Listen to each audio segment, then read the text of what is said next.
So I've been asked to do a proper review of my 350Z for a while now, but I've intentionally held this off as I wanted to spend a bit more time with the car before making this video. I've now had some quality time with the car, so here are my thoughts. Man, I love how the car looks, and that's one of the biggest things about the car for me. It's got an iconic two-door, hunkered down sports car look, and it's hard to imagine that it's now 17 years old. I like that there are lots of body kits available that transform the look of the car, so there's really something for everyone, but personally, I like the stock body kit best. I might go with a wing in the future, but I think that the car looks great stock and only really needs a proper set of wheels. Fitment of course is key, so you'll likely need to lower the car too. I have a video on my 350Z's custom interior, so do check it out. I would say though that it's probably one of the weakest points of the car, as it's not the best looking and really needs a lot of help to get it looking decent.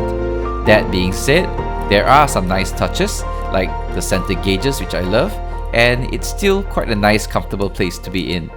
The steering wheel is also a bit big and doesn't look that great, but I wanted to keep the airbag, so I kept it stock.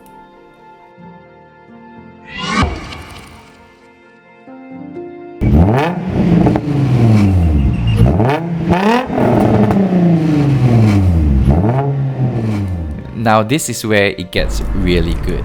The VQ35 sounds incredible and I just love it. Just starting the engine feels like an occasion and it makes such a unique noise.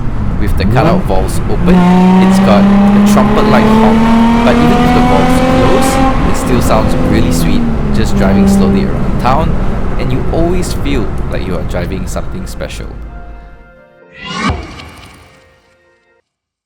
So I've heard people say that the car feels heavy, clumsy and underpowered, and while I can certainly see where they are coming from, I found the car surprisingly quicker than I expected. The throttle response is pretty instant, and there's lots of torque down low. Truthfully, I've never ever felt that the car is underpowered, and that's even with jumping from my Golf R straight into it. It feels quite raw as you would expect a JDM car to be, but as it's more of a GT car anyway, it's quite a comfortable cruiser too. Being rear-wheel drive, it's so satisfying to throw into a corner, and it really feels like there's tons of mechanical grip with the 265 tyres behind. If you like driving, you really need to go with the 6-speed manual, as it's a lot more engaging and perhaps helps it to feel a little quicker too.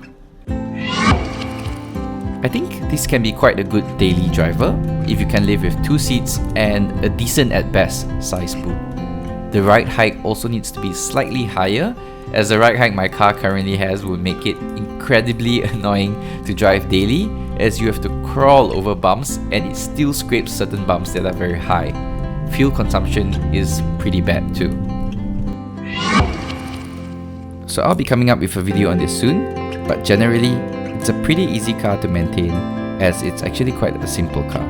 You can easily find a replacement engine for under 3,000 ringgit. Parts are still pretty widely available, and the car feels really reliable, and I can't quite say the same for some of the other cars that I've owned. Tyres will probably be your biggest cost due to the size of the tyres, but there are reasonably priced branded tyres available.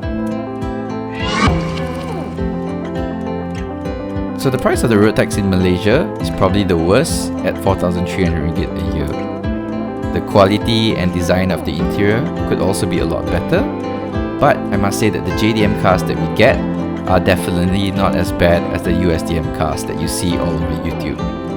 I also don't like how low my car is for driving in a housing area, but the trade-off is that it looks so good.